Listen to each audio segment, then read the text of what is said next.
Trabalhai não pelo alimento que desaparece, mas pelo alimento que perdura e dá a vida eterna, e que o Filho do Homem vos dará, pois a este é que Deus o Pai confirma com o seu selo. Evangelho segundo São João, capítulo 6, versículos do 22 ao 29.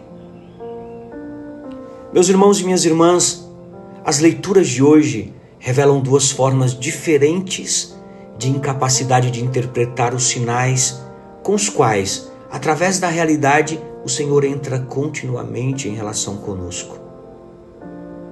Diante da cegueira espiritual daquela multidão, Jesus proclama a diferença entre o pão material e corruptível e o pão que perdura e dá a vida eterna. São João capítulo 6, versículo 27. Todos nós, e veja, todos nós temos que passar das preocupações meramente materiais aos horizontes da fé e do Espírito. Aqui apenas a pessoa de Jesus nos oferece acesso. Jesus possui o selo do Espírito e o dinamismo divino do amor. Os seus ouvintes perguntam: que havemos nós de fazer para realizar as obras de Deus? Essa pergunta revela mais um equívoco. Não se trata de cumprir novas observâncias ou realizar novas obras. A única coisa necessária é aderir ao plano de Deus, isto é, crer naquele que Ele enviou. São João capítulo 6, versículo 29. A primeira forma de incapacidade para interpretar os sinais pode ser identificada na primeira leitura com a atitude hostil e raivosa dos judeus que reagem negativamente vendo os prodígios e sinais realizados por Estevão, um dos 7 diáconos escolhidos para o serviço às mesas em Jerusalém, no meio do povo. Eles são incapazes de resistir à sabedoria e ao Espírito, visivelmente presentes na pessoa de Estevão. Alguns membros da sinagoga decidem buscar cumplicidade para os sentimentos de ódio, a fim de aprisionar o que transborda de sua capacidade de compreensão e acolhimento.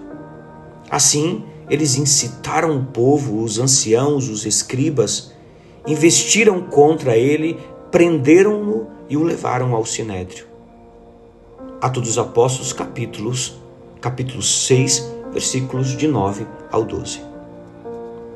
Veja, meus irmãos e minhas irmãs, quando nós decidimos apagar uma luz que se acende repentinamente diante de nós, não resta outro caminho a não ser recorrer a falsas testemunhas para desmentir e distorcer os sinais com os quais Deus,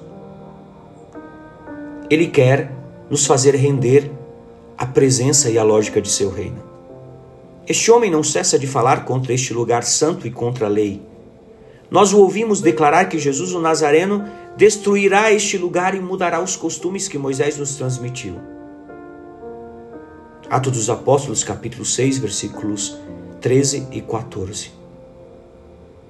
O Evangelho destaca em seguida um outro tipo de resistência aos sinais de Deus. Uma atitude aparentemente menos dramática por não ser violenta, mas na verdade ainda mais perigosa por ser indiciosa e envenenada.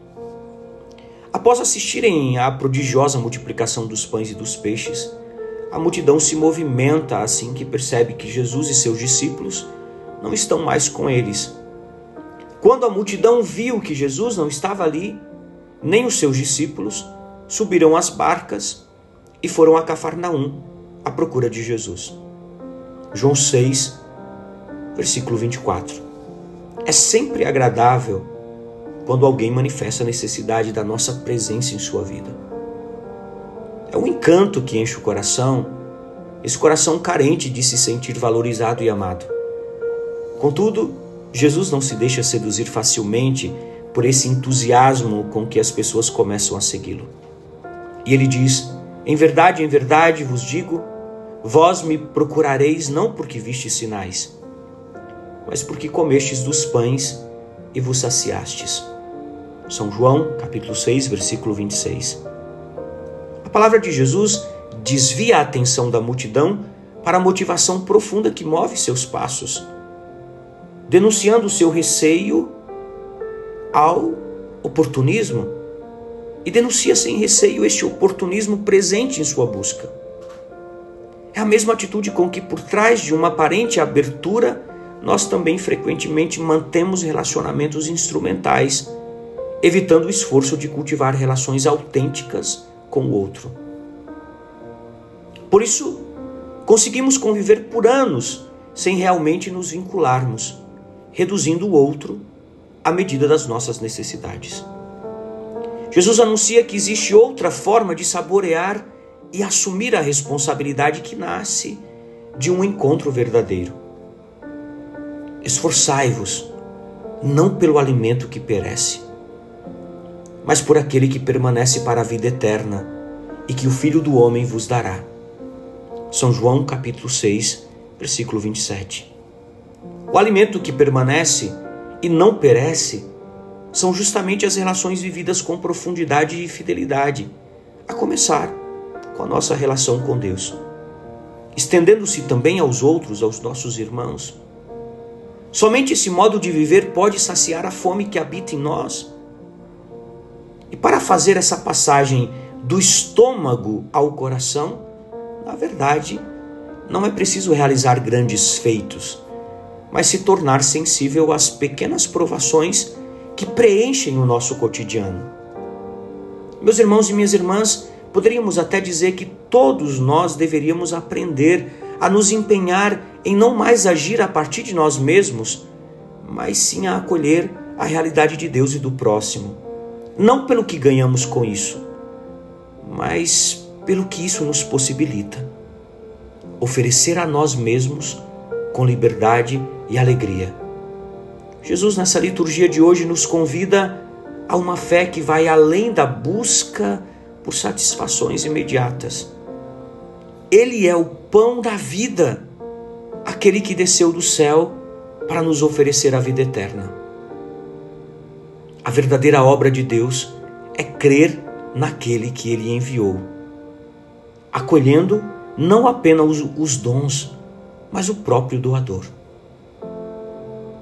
Jesus, Ele não quer nos dar apenas o pão.